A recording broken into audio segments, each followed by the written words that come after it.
En plus des attributs positifs, il existe des attributs négatifs d'une huile d'olive vierge.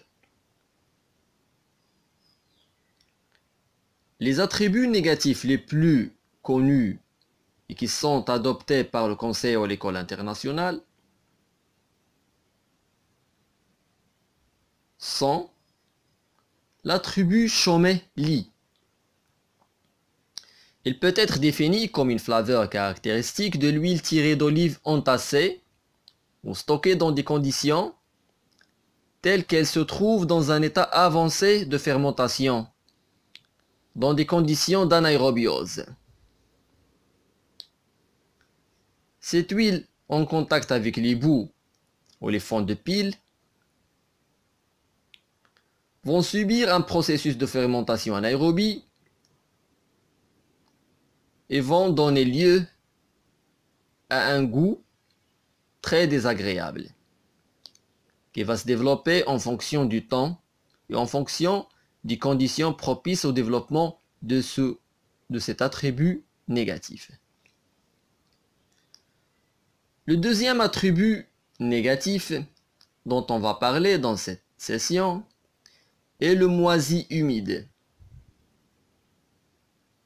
On rappelle qu'une huile obtenue d'olive attaquée par des moisissures et des levures suite à un stockage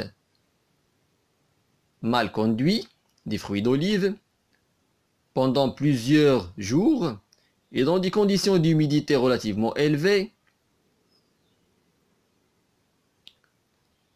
ou bien dans des conditions où l'huile obtenue d'olive ramassée de la terre ou mélangée à des boues ou bien carrément non lavée.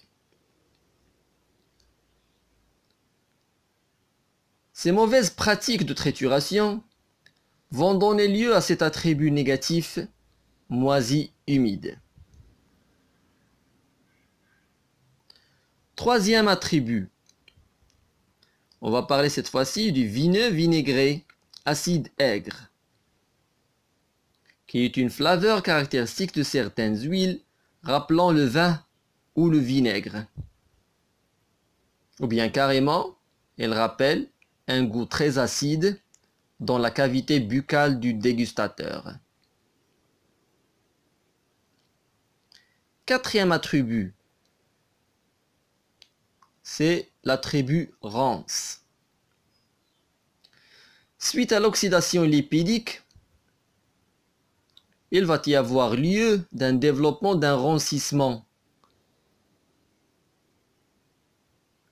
Ce rancissement donne lieu à une flaveur des huiles ayant subi un processus d'oxydation intense.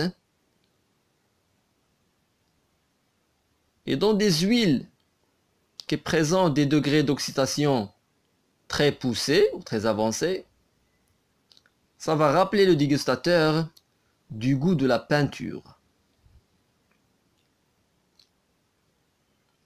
Cinquième attribut, olive gelée, qui est une flaveur caractéristique des huiles extraites d'olive ayant fait l'objet d'un processus de congélation sur l'arbre.